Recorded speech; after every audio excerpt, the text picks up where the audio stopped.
The California wildfires are becoming a hot topic in the presidential race. So to get more on that, we are talking with KCBS's political reporter, Doug Sovern. It is very good to see you. Thanks for joining us today. Thanks, Michelle. Good to be with you.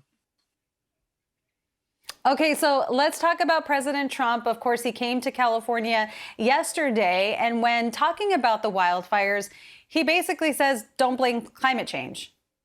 Yeah, I mean, he has said that all along. He's talked all along about vegetation management, about raking leaves.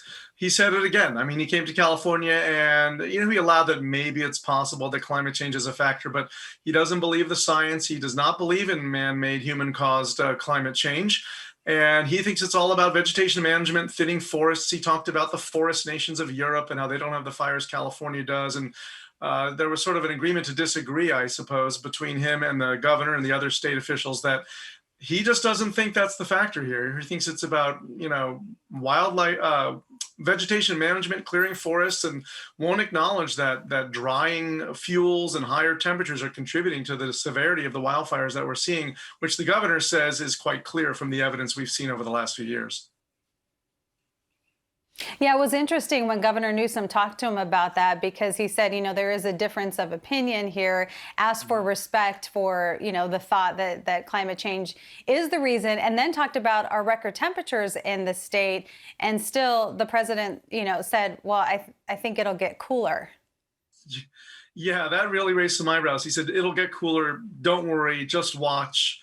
It kind of reminded you of when he said the coronavirus would disappear magically. It's going to get cooler. I mean, winter will come. It'll cool off a little bit. But the reaction from the state secretary of natural resources, Wade Crowfoot, was that's not, I wish science agreed with you on that. And the president said, I don't think science knows, actually, and sort of scoffed at the idea that scientists know what they're talking about here. Crowfoot immediately tweeted out a graph showing the rising temperatures over in California in the summer months over recent years. And they gave the president a whole packet of information with graphs and charts and data about how much of the land here is 57% of the forests in California are federal, only 3% are state, and showing the record heat, 131 degrees in Death Valley, 121 degrees in Los Angeles County. So the president has been armed with the information. Whether he'll pay any attention to it, as the California officials hope, is another question. Well, we've all heard, President Trump talk about this, but he's also taken action too. So let's talk about the environmental policies he's reversed since taking office. There are quite a bit of them. Oh, there's dozens of them. I mean, the last time I looked, it was maybe 75 or so.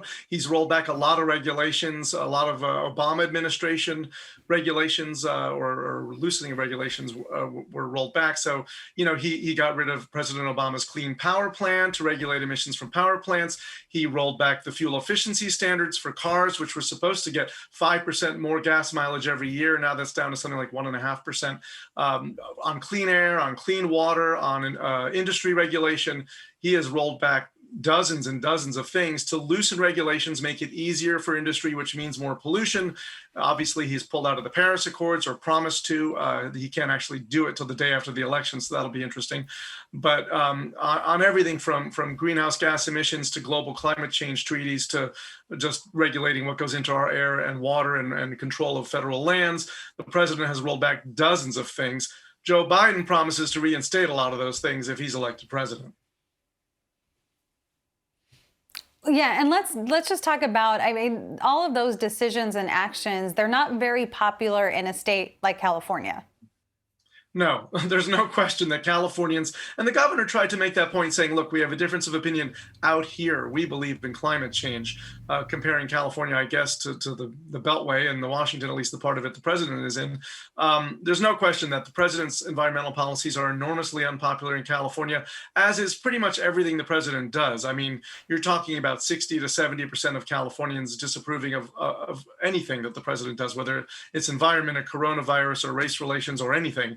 So that's no surprise there. But, Californians have always had this affinity for the natural world and the land around them and being able to go out and enjoy this environment. And the last thing we want to see is it ruined in any way. And what we've seen the last few years with this terrible smoke, all these fires, it's making a lot of people think twice about the future of California. Whether Joe Biden as president could really reverse all of that, like overnight, as he seems to claim he might, is an open question. But he would put back in place a lot of the policies under Obama that were more friendly to the environment and less friendly to industry. Yeah, and talk more about that, about what Joe Biden is saying about the president when it comes to his response to climate change. Well, Biden really, he gave his first major speech on this yesterday, and he didn't just call him a climate denier as he has in the past. He said that again. He called him a climate arsonist, which is pretty strong language, all but blaming Donald Trump for setting the world on fire, and said, look, if Donald Trump gets another term, even more of the country is going to burn. More of California and the West are going to burn. He took Trump as directly to task as he could and made the difference very stark. Joe Biden believes in climate change, is going to re-enter the Paris Accords, is going to put back environmental regulations. Donald Trump's going to pull us out of it, and your whole country is going to burn down if you listen to Joe Biden. So there's no question Biden has decided in the last 50 days of this campaign to elevate this to an issue. He even put it on the same plane as coronavirus and the recession and race relations, saying this is the fourth major crisis of our time. With either the president or Joe Biden, have they specifically, stated how they're going to deal with the growing threat of extreme wildfires? It's hard. Wildfires, remember, it's not just climate change. Lightning comes and sparks it, or somebody has a gender reveal party and sets off a firework, or some are arson, very few, but some are arson. They're mainly caused, more than 90% of fires are caused by humans, of our wildfires, by either accident or intentionally. This summer has been an exception with the lightning. So all they can do is, reduce the fuel load. And in the case of climate change, have what fuel there is not be so dry, better vegetation management. So Joe Biden would do a lot of the things that Donald Trump's talking about, except with the one big proviso that Joe Biden would focus on climate change. And California's scientists have been very clear that that is really contributing, because we have more heat waves and they're more severe, and fuel is dried out more. So when we do get a fire, it is much bigger than it used to be and spreads more quickly. So Biden would focus on that. Beyond that, he's talking about putting more money into firefighting and forest management. I don't know that there's that much a president can do to prevent wildfires, but Biden certainly would focus on things that the governor would like to see the administration doing that this president is not doing. Sure. Well, Doug Sovern, it is always good to talk with you. Thanks so much for joining us.